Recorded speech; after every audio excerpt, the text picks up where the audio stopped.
Hey Lens, so this week has been a weird one. It snowed here. Does Anchovy like the snow? Teddy thinks we're torturing him whenever we put him in the backyard to go do his business. That being said, he's short and I'm short, and I can only imagine how it feels to be that short and have to pee in the snow. So, I wouldn't want to do it either. But also, I love the snow. Probably because I don't have to drive in it. Perks of working from home. The first day it snowed this week, Husbando found me standing out in our uncovered porch, eating a peanut butter and jelly sandwich and drinking coffee in shorts. I had leg warmers on though, in my defense, so it's kind of the same, right? It's half pants. Now that we have a body in a vent somewhere, we haven't turned the heater on, and because when we do turn the heater on, everything just smells like death, and that's not very pleasant. So, needless to say, it's really cold here. So cold to actually put pants on today, not just shorts. Well, I do have shorts on, but they're just on underneath the pants. What has my life become? I feel like I have to take down my lock screen, which looks like this. Now it's just the Sometimes Pants Club, and that doesn't really have the same ring to it. I've been streaming a lot of scary game playthroughs while I work, whenever I can, of course, when I don't have to work with audio and stuff.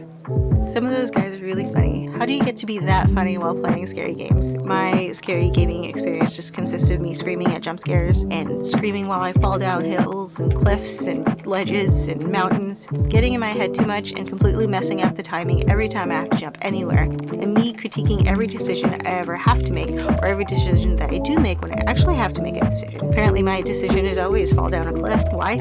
Because the monster isn't there, obviously. But it's also probably because my legs forgot how to work, which is really funny because in real life, I believe my legs would also forget how to work in that situation. And this is why I don't play multiplayer games, because if anyone has to rely on me to do anything other than like falling off cliffs and stuff, well, they're just out of luck, aren't they? Anyway, so writing. You and I talked about the possibility of writing short stories to publish on YouTube. And at first we were thinking romance, but then I was like halfway through the rough draft of my first romance short story thing, and like I realized that my pacing was off because it wasn't going fast enough. My characters talk a lot for one thing, but also it needed to move a little faster for a short story. So anyway, I'm thinking about going pulp instead, like old school pulp adventures, except without the misogyny, so not like old school pulp adventures. It's okay to modernize concepts though, right? Husbando and I went to Barnes & Noble the other day because I wanted a copy of the Constitution before Constitution 2.0 comes out. I don't like reading the second book in a series before I read the first, because like who likes the remake more than the first one, except for like The Wicker Man, which is, I mean, don't get me wrong, it's not a great movie. It's not a good movie. It's a movie. But I don't see anyone else quoting like the first one. Not the bees is a staple in my peopling lexicon. Of course, sometimes I turn it into like not the pants, or not the adult responsibilities, or not the back pain. Anyway, I don't know where I'm going here, so I should probably just stop.